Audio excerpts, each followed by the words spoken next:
আপনি দেখছেন news now, আমরা জানি কোনটা খবর। আবারও সাফল্য পেল অস্ত্রোপচারে, তাও টিএমসি। এবার 3 দিনের শিশুর জটিল অস্ত্রোপচার।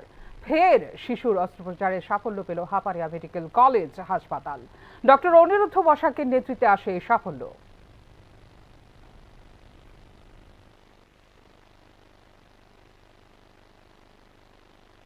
মানে কনজেনিটাল ডায়াফ্রাগমেটিক হার্নিয়া যেটা বলি, এটা আমরা জেনারেলি লেফট সাইডে বোঝা যায়, ওটাকে আমরা বলি বকডেলিক হার্নিয়া। তো আইজিএমে বাচ্চাটা জন্ম হয়েছিল, ডেট অফ বার্থ ছিল 5 সেপ্টেম্বর।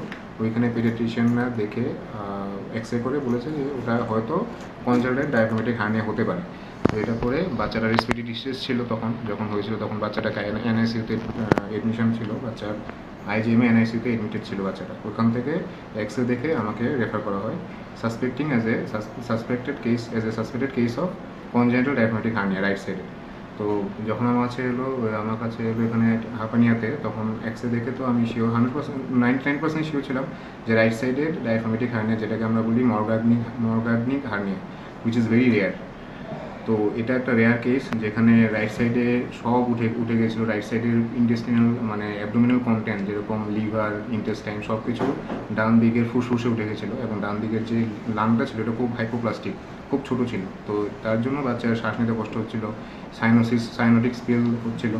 তো তখন আমি ভর্তি করে আই থিঙ্ক উইদিন 1 ডে আমরা সব ইনভেস্টিগেট করে ইমার্জেন্সি অপারেশন করলাম। আর বাড়ি কোন জায়গায়? বাড়ি সুভাষনগর হাউজিং কমপ্লেক্স। নাম? অভিজিৎ বণিক। কি হয়েছিল বাচ্চার এবং কি কারণে আপনাদের হাঁপানি আসতে হলো? আইজিএম থেকে আমাদের রেফার করেছে, যে এক্সরে রিপোর্ট থেকে বলেছে যে বাচ্চার বাঁ সাইডে যা পেটের ভিতরে নাড়ি ভুঁড়ি থাকে তা উপরের দিকে উঠে গেছে, এই জন্য পাঠিয়েছে টিএমসি। এখন টিএমসিতে এসে কি স্যারে অপারেশন করেছে, আগে এখন সুস্থ আছে। এখন বাচ্চার কীরকম রয়েছে? হ্যাঁ, এখন তো ভালো, কালকে ছুটি দিয়ে দেবে। আগের যে অবস্থাটা আর এখনের অবস্থাটা কি পরিবর্তন? এখন তো অপারেশন হয়ে গেছে, কোনো প্রবলেম নেই।